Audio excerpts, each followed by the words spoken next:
Magandang araw po mga kabay. Welcome po sa Pinilakan Lakbay. Ayan. Naway ligtas po ang lahat. Ngayon po umuulan po dito sa Finland. Pasensya na po. Parang hindi ako makapaniwala na hindi totoo po ito nangyari. Natatandaan niyo po yung pinsan ko po si Ate Honor. Pag pinupuntahan ko po sa bahay, lagi masaya, lagi ko pong binibuisit. Lagi ko po sa kanya sinasabi na ito po yung, paglalagay niya po mga video clips kasama po si Ate Honor. Mahal na mahal ko po yung pinsan ko po na yun. Hindi po pinsan ng turing ko po sa kanya, kapatid po ang turing ko po sa kanya. Ting magme-message po siya sa akin.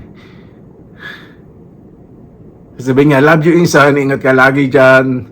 Minsan nahiya po siya mag-message pag nakita kasi baka isipin ko daw po mangungutang. So kasi niloloko siya eh. Pag may message siya sa joke ko, wala kang pera. Ang masaya yung pinsan kong pinakamaganda.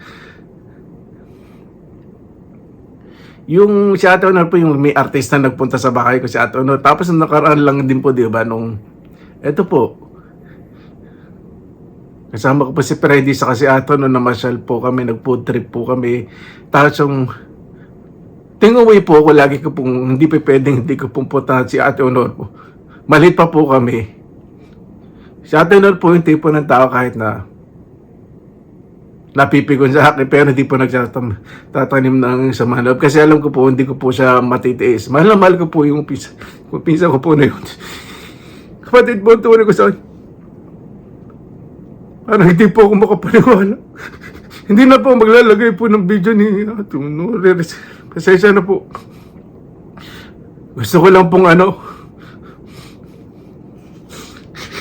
gusto ko lang po ibahagi po sa inyo na yung mga tao nagpapahalaga po sa inyo, lalo na yung mga tao hindi po nagtatanim ng sama ng loob po sa inyo kahit anong galit po ninyo. Sila po yung mga totoong tao na hanggang sa kabilang buhay, mamahalin po kayo, intindihin po kayo.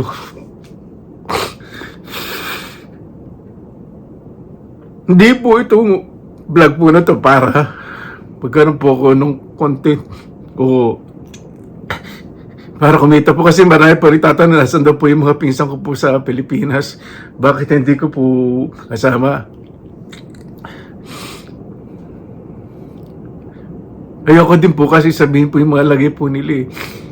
Iba po kasi po sa kanila, may sakit po. Iba po, isa po dinadalit sa tingin po sasabihin ko, sino kayo? Hindi po ako makasagot po sa inyo kaya yung nararamdaman ko po ngayon kasi mga taong malapit po sa akin na nararamdaman po sa ngayon